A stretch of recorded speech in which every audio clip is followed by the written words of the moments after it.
Dicen que la literatura es como el espejo del alma de una nación. Y bueno, hoy vamos a hacer precisamente eso. Vamos a emprender un viaje fascinante, un viaje de 1000 años para ver cómo España ha contado su historia, sus miedos, sus sueños, todo a través de las palabras. Pero claro, la pregunta es, ¿por dónde se empieza? O sea, ¿cómo una lengua de repente encuentra su propia voz y empieza a contar historias? Pues la respuesta es mucho más humilde y, la verdad, sorprendente de lo que podríamos pensar. Todo arranca con un susurro. No con grandes poemas épicos ni con proclamas de reyes. Nada de eso. Empieza con algo mucho más pequeño, casi secreto. Unas notitas escritas en los márgenes de un libro. Y es con ese pequeño susurro que arranca nuestro primer capítulo. Vamos a ver cómo nace una lengua. Fijaos en esto, las glosas emilianenses. Para que nos hagamos una idea, estamos en el siglo X y hay un monje leyendo un texto en latín que la verdad ya le sonaba un poco a chino. ¿Y qué hace para no perderse? Pues lo que haríamos muchos de nosotros. Se apunta a una nota al margen, una pequeña aclaración en el idioma que él habla en su día a día. Ese romance que con el tiempo se convertiría en el castellano. O sea que esas pequeñas chuletas son oficialmente las primeras palabras escritas en español. Un origen súper práctico, casi personal, ¿verdad? Vale. Una vez que la lengua ya sabe andar, por así decirlo, necesita algo que contar. Y con esto nos metemos de lleno en la Edad Media. Una época clave, porque aquí es donde se ponen los cimientos de casi todo lo que vendrá después. ¿Y cuáles son esos cimientos? Pues dos temas principales, la fe y los héroes. A ver, lo más importante que hay que entender de este periodo es que la literatura no era para leerla en silencio, era para escucharla. Los juglares iban de plaza en plaza, de castillo en castillo, recitando versos. Por eso muchas obras son anónimas y tienen un ritmo súper marcado, claro, para que fuera fácil de memorizar. Tenían una doble función, por así decirlo, entretener al personal con historias de hazañas y, de paso, enseñar valores, ya fueran religiosos o morales. Y aquí está la joya de la corona de la épica medieval, el Cantar de Mio Cid. Esto es mucho más que la historia de un héroe, de Rodrigo Díaz de Vivar. Es el poema que básicamente inventa el modelo del héroe castellano. Valiente en la batalla, súper leal a su rey, incluso cuando lo destierran, un hombre de honor. En fin, es la primera grandísima obra maestra. Y de la Edad Media damos un salto a la cima, al momento de máximo esplendor creativo. Ojo que entramos en el siglo de oro, una época de un genio que es que no tiene comparación y que de verdad cambiaría la literatura para siempre. Esto que vemos aquí es súper interesante, porque el siglo de oro son en realidad como dos caras de la misma moneda. Empieza en el siglo XVI con el Renacimiento, que es pura luz, optimismo, equilibrio, belleza, todo inspirado en los clásicos. Pero luego, ¡zas!, llega el siglo XVII y todo da un vuelco. Entra el barroco, que es mucho más oscuro. Es la época del desengaño, del pesimismo, de lo complejo. Pasamos de la luz a la sombra en, ¿qué? 100 años, una pasada. Y claro, en medio de toda esta ebullición creativa aparece una obra que lo cambia todo. Don Quijote de la Mancha. Es que esto no es solo la obra cumbre de la literatura española, es que está considerada la primera novela moderna del mundo. Un libro que se mete a explorar la locura, la cordura, la realidad, la ficción, de una manera que nadie había hecho antes. Es un antes y un después. Un hito total.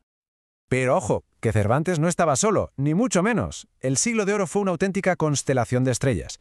Teníamos a Garcilaso de la Vega, que perfeccionó el soneto en español, a Lope de Vega, que fue un genio y revolucionó el teatro, lo hizo popular para todo el mundo. Luego Calderón de la Barca, que lo llevó a otro nivel, más filosófico, con La vida sueño. Y en poesía, bueno, la famosa rivalidad entre Quevedo y Góngora, un duelo de ingenio y de lenguaje complicadísimo que a día de hoy sigue fascinando.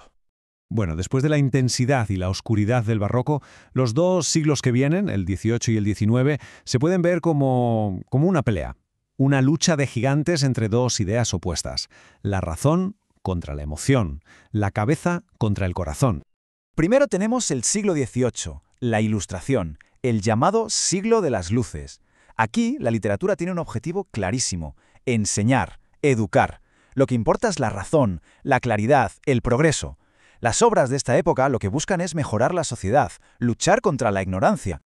Pero claro, a toda acción le sigue una reacción, y a principios del XIX, ¡boom!, estalla el romanticismo, que es literalmente todo lo contrario. Es una rebelión total de los sentimientos, es la exaltación del yo, de la libertad, de las emociones a tope, por encima de cualquier regla, pura pasión, al estilo de Espronceda o la melancolía de Bécquer. Y como un péndulo, la cosa vuelve a cambiar. En la segunda mitad del siglo XIX se impone el realismo. Aquí se dice, vale, Ya está bien de tanto idealismo romántico, vamos a mirar a la sociedad y a contarla como es, con sus cosas buenas, sus cosas malas, sus personajes del día a día, sus problemas. Es el Madrid que te describe Galdós o la brutal crítica social que hace Clarín en La Regenta.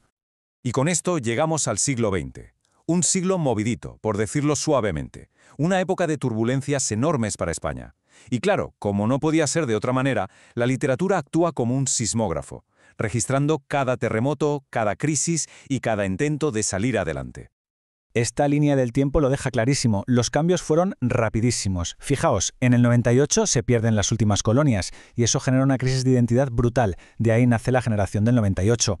Pasan apenas 30 años y ya tenemos a la generación del 27, que está en otra onda completamente distinta, mezclando tradición y vanguardia.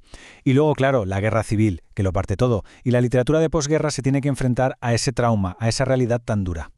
Y aquí está la clave para entender a la generación del 98. Gente como Unamuno o Machado no escriben por escribir, no están para florituras. Escriben para hacerse preguntas muy gordas. ¿Qué es España? ¿En qué nos hemos equivocado? Por eso su estilo es así, serio, reflexivo, porque nace de una crisis nacional muy, muy profunda. Y de ahí pasamos a la explosión de talento que fue la generación del 27. Es que lo que hicieron poetas como Lorca, Cernuda o Alberti fue pura magia. Cogieron las formas de siempre de toda la vida, como el romance, y las llenaron con las imágenes más modernas y atrevidas que venían de Europa. El resultado es un universo poético, de una belleza que te deja sin palabras. Y así, poco a poco, nuestro viaje nos trae hasta hoy. Porque claro, la historia no se para. La literatura española actual sigue más viva que nunca, cambiando, evolucionando y, como siempre, intentando entender el mundo en el que vivimos. ¿Y cómo es la literatura de hoy en día? Pues si hay que decir una palabra, sería diversidad. Ya no hay un gran movimiento que lo domine todo. Los géneros se mezclan, se difuminan. Se escribe mucho sobre la memoria histórica. Y hay dos temas que están por todas partes: la búsqueda de la identidad personal y esa necesidad constante de mirar a nuestro pasado para poder entender quiénes somos hoy. Y quizá el cambio más importante y más necesario de las últimas décadas ha sido la llegada con una fuerza increíble de las escritoras. Nombres como Almudena Grandes, Rosa Montero y tantas otras.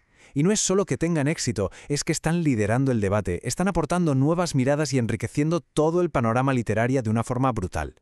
Y con esto llegamos al final de nuestro recorrido.